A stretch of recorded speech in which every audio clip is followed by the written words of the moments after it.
भगवान श्री कृष्ण का जन्मोत्सव, जिसे जन्माष्टमी के रूप में मनाया जाता है, हिंदू धर्म में एक अत्यंत पवित्र और उल्लासमय पर्व है। यह पर्व भगवान कृष्ण के जन्म की कथा और उनके जीवन के दिव्य चमत्कारों से जुड़ा हुआ है। भगवान कृष्ण का जन्म अन्य अवतारों की तरह अधर्म और अन्याय के अंत तथा धर्म की पुनर्स्थापना के लिए हुआ था। श्रीमद् भागवत, महाभारत और विष्णु पुराण जैसे प्राचीन ग्रंथों में उनके जन्म और जीवन की कथा का विस्तार से वर्णन किया गया है। कृष्ण का जन्म। श्री कृष्ण का जन्म लगभग 5000 वर्ष पूर्व द्वापर युग में मथुरा नगरी में हुआ था। उनके माता पिता वसुदेव और देवकी थे। उनकी माता देवकी मथुरा के अत्याचारी राजा कंस की बहन थीं। कंस ने मथुरा के सिंहासन पर बलपूर्वक कब्जा कर रखा था और प्रजा पर अत्याचार कर रहा था। एक दिन जब देवकी और वसुदेव का विवाह हो रहा था, तभी आकाशवाणी हुई कि देवकी का 8वां पुत्र कंस का वध करेगा। इस भविष्यवाणी से भयभीत होकर कंस ने देवकी और वसुदेव को कारागार में डाल दिया और यह निर्णय लिया कि वह उनके प्रत्येक संतान को मार डालेगा।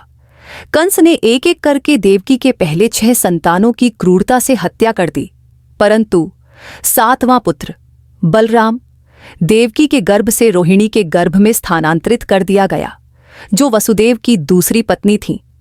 यह भी भगवान की लीला थी कि बलराम और कृष्ण दोनों भाई कंस के अत्याचार से बच सकें।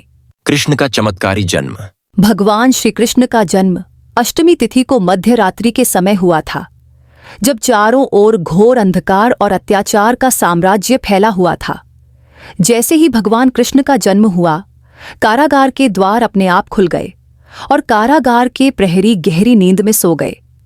यह ईश्वर की लीला थी कि वसुदेव को श्री कृष्ण को सुरक्षित गोकुल पहुंचाने का अवसर मिल सके। वसुदेव ने नवजात श्री कृष्ण को टोकरी में रखा और यमुना नदी को पार करते हुए गोकुल की ओर प्रस्थान किया। इस दौरान यमुना का जल उफान पर था, लेकिन जैसे ही वसुदेव यमुना के किनारे पहुंचे, नदी का पानी श्री कृष्ण के चरणों को छूते ही शांत हो गया और वसुदेव ने उसे पार कर लिया। गोकुल में उन्होंने बालक कृष्ण को नंद बाबा और यशोदा के पास छोड़ दिया और यशोदा की नवजात कन्या को लेकर वापस मथुरा लौट आए।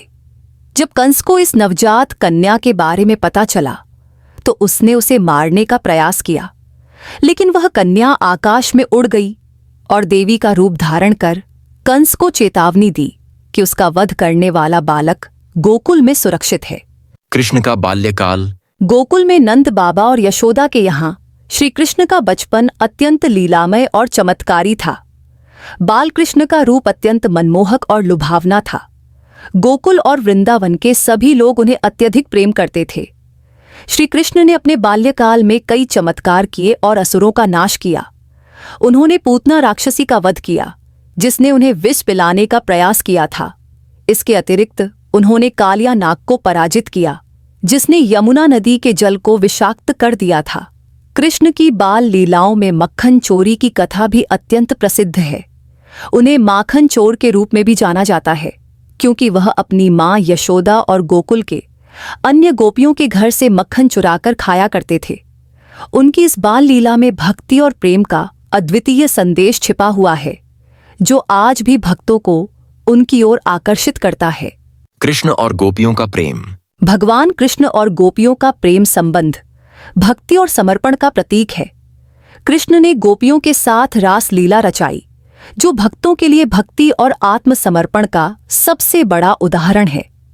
गोपियों का कृष्ण के प्रति अगाध प्रेम और भक्ति इस बात का प्रतीक है कि भगवान केवल प्रेम और समर्पण से प्राप्त होते हैं, न कि किसी अन्य साधन से। श्री कृष्ण ने राधा के साथ भी दिव्य प्रेम का अनुभव किया। राधा और कृष्ण का प्रेम शाश्वत और आध्यात्मिक था, जो आत्मा और परमात्मा के मिलन का प्रतीक है। राधा कृष्ण की जोड़ी भक्ति और प्रेम के आदर्श रूप के रूप में मानी जाती है और उन्हें एक दूसरे से अलग नहीं किया जा सकता। कृष्ण और कंस का वध।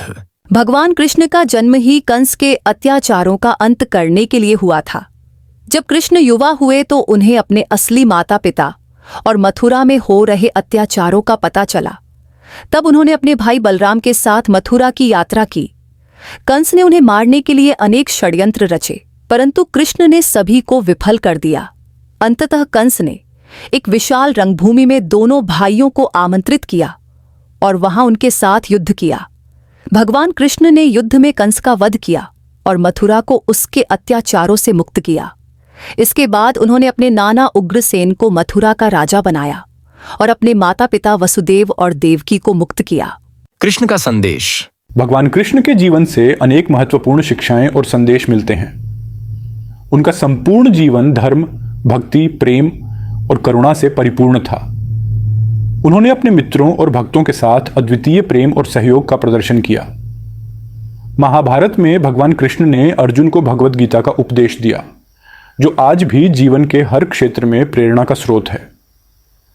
गीता में कृष्ण ने कर्म, धर्म और भक्ति का अद्वितीय संदेश दिया, जो न केवल अर्जुन को बल्कि समस्त मानवता को जीवन की सच्ची राह दिखाता है।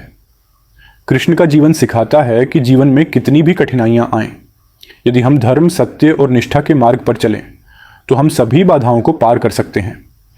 भगवान कृष्ण की भक्ति और उनके संदेश आज भी करोड़ों लोगों के लिए प्रेरणा का स्रोत हैं। और जन्माष्टमी का पर्व उनके जन्म और उनके जीवन की इन दिव्य लीलाओं को स्मरण करने का पावन अवसर है। निष्कर्ष। भगवान कृष्ण का जन्म और उनकी लीलाएं हमें यह सिखाती हैं कि जीवन में धर्म और सत्य की हमेशा विजय होती है। उन्होंने अपने जीवन में प्रेम, भक्ति और सत्य का अद्वितीय आदर्श प्रस्तुत किया। जन्माष्टमी का यह पर्व हमें उनके जीवन से जुड़े चमत्कारों और उनकी शिक्षाओं का स्मरण करने और उन्हें अपने जीवन में अपनाने का अवसर प्रदान करता है।